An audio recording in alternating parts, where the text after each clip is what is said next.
नमस्कार, मैं हूं अविनाश चंद्रवंशी और न्यूज प्लस 21 में आपका स्वागत है। एक बार फिर हम राजधानी रायपुर के धरना स्थल पर पहुंचे हुए हैं, जहां पर सर्व विभागीय दैनिक वेतनभोगी कर्मचारी महासंघ के द्वारा जो है प्रदर्शन किया जा रहा है, नियमितीकरण को लेकर प्रदर्शन किया जा रहा है। उसके अलावा 4 सूत्रीय मांगों को लेकर जो है प्रदर्शन किया जा रहा है। आप देख पा रहे हैं कि भारी संख्या में प्रदेश भर से जो लोग हैं यहाँ पर पहुंचे हुए हैं और लगातार जो है, जिसमें महिलाएं भी शामिल है, लगातार प्रदर्शन जारी है और आज मुख्यमंत्री निवास घेराव के लिए निकलेंगे। थोड़ी ही देर में हमारे साथ कुछ पदाधिकारी है, उनसे हम जानेंगे कि नियमितीकरण को मांग को लेकर कितने दिन तक आप लोग आंदोलन करेंगे। कांग्रेस के सरकार 1 सितंबर 2022 से छत्तीसगढ़ के लाखों अनियमित कर्मचारी अपने नियमितीकरण की मांग को लेकर लगातार अनिश्चितकालीन आंदोलन में है और हमने आप पीछे देख सकते हैं कि गणेश भगवान का विराजमान किए हैं।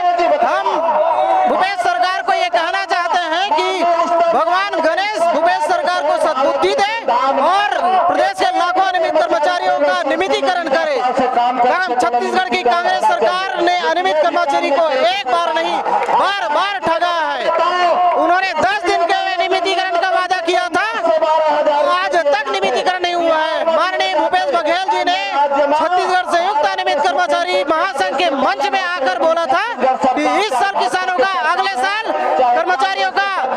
माननीय मुख्यमंत्री भूपेश बघेल जी को मैं कहना चाहता हूँ इस मंच के माध्यम से, इस मीडिया के माध्यम से कि आपका 1 साल कहाँ है, आज तक कैसे नहीं हुआ है। 3.5 साल बीत गए लेकिन कोई भी कर्मचारियों का नियमितीकरण नहीं हुआ है।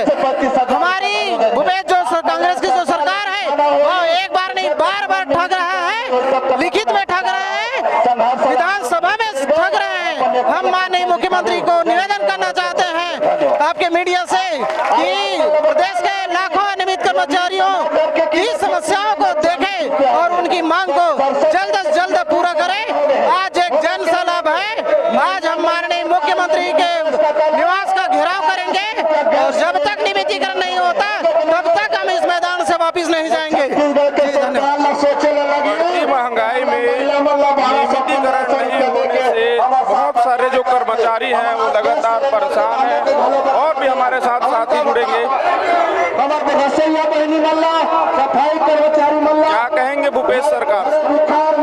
भूपेश बघेल जी, आपने वादा किया था कि आप 10 दिन में अनियमित कर्मचारियों को नियमित करेंगे, लेकिन 3 साल 9 महीना बीत जाने के बाद भी आपने नियमित नहीं किया है। गंगा जल का अपमान किया है, कर्मचारियों के साथ छत्तीसगढ़ की जनता के साथ आपने धोखा किया है।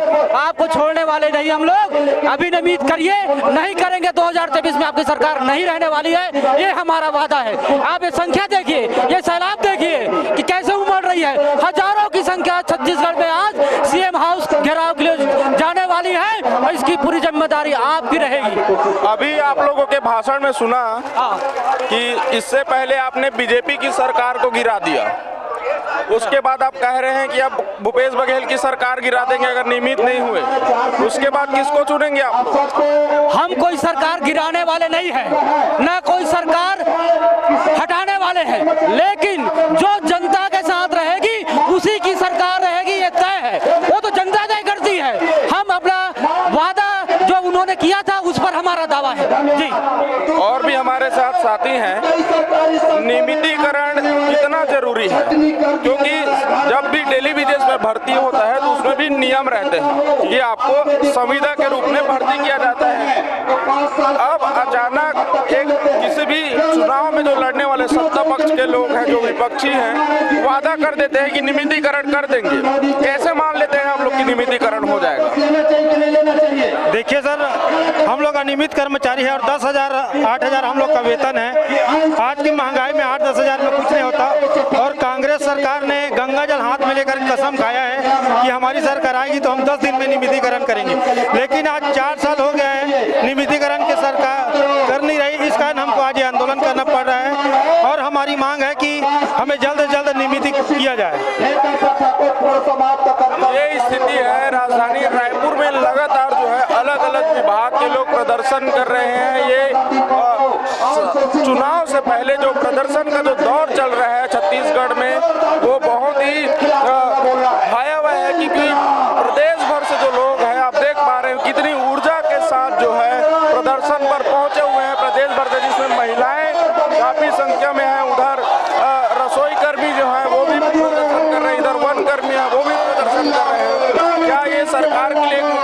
हो सकता है, ये भी देखने वाली बात है। बाकी अपडेट के लिए हम आपको बताएंगे किस प्रकार से ये आंदोलन का रूप जाता है। कुछ ही देर में मुख्यमंत्री निवास घेराव के लिए निकलेंगे।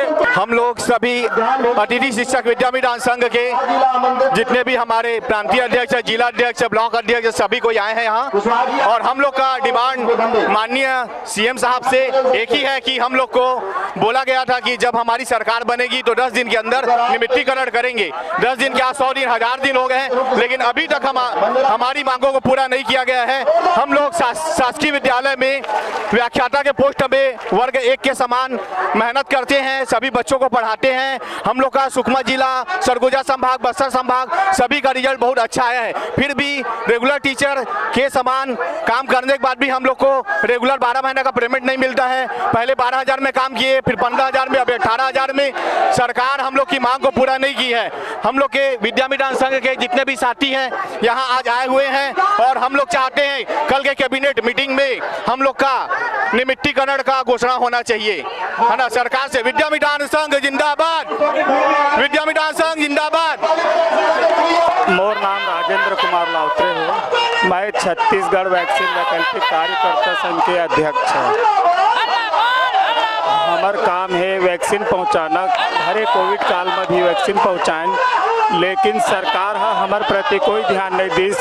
एक सत्र के 90 रुपये देते और बढ़ाए भी बोले तब भी नहीं बढ़ाई, और बढ़ाए बोले तब भी नहीं करीस। और बाद हमारे ऊपर बहुत ये करते कोविड काल में सब कोई घर में रही से, ओकर बाद भी हमन पूरा वैक्सीनेशन के काम ला करें।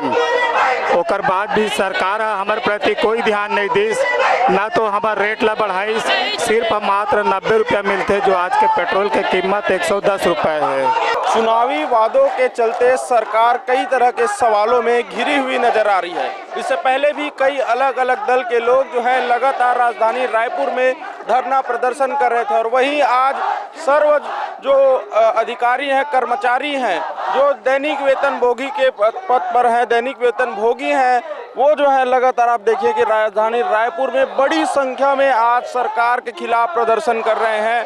और जितने भी दैनिक वेतन भोगी कर्मचारी हैं अलग अलग वर्ग के जो है एक साथ मिलकर राजधानी रायपुर में एक बड़े आंदोलन को रूप दे रहे हैं और मुख्यमंत्री निवास घेराव के लिए यहाँ पर निकले हुए हैं। हमारे साथ कुछ सहयोगी हैं, उनसे हम जानेंगे कि आखिर किस तरह से सरकार जो है उनकी मांगों को ध्यान में दे रही है, संज्ञान ले भी रही है कि नहीं।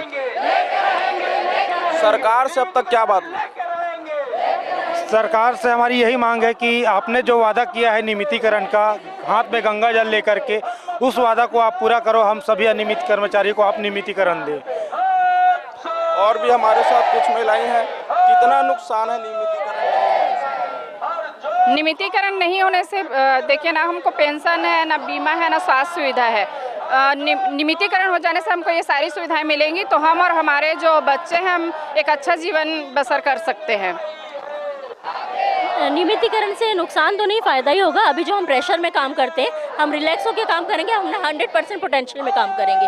अभी हम प्रेशर में काम करते हैं तो कहीं ना कहीं 20%, 10% हम शायद अच्छा नहीं कर पाते होंगे, लेकिन फिर भी वो हमारा 80% भी 100% से बेटर होता है। प्रेशर में काम करेंगे तो काम अच्छा नहीं। नियमितीकरण का जो लाभ है वो सीधे तौर पर सभी को मिलने वाला है। इनको भी ये कहना है कि जोर शोर से अगर काम करना है तो नियमितीकरण करना होगा।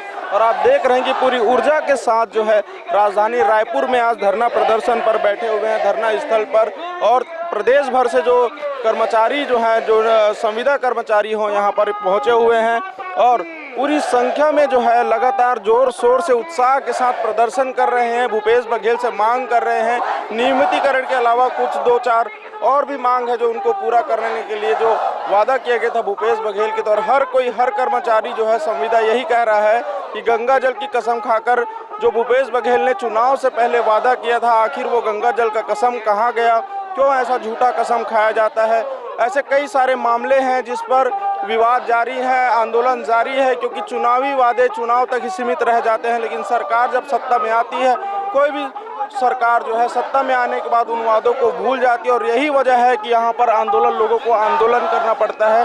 अब देख पा रहे हैं कि पूरी संख्या में भीड़ में जो है प्रदेश भर से जो नारे लगा रहे हैं उसमें महिलाएं भी, तमाम जो महिलाएं हैं वो शामिल हैं भारी संख्या में। वहीं पूरे युवा वर्ग के भी जो लोग हैं वो इस धरना में शामिल हैं और लगातार जो है प्रदर्शन कर रहे हैं। और देखने वाली बात यह होगी कि कब सरकार इनकी मांगों को संज्ञान में लेते हैं, क्या आगे चर्चा होगी। कैमरामैन हरीश के साथ अविनाश चंद्रवंशी, न्यूज़ प्लस 21, आपके हक की बात।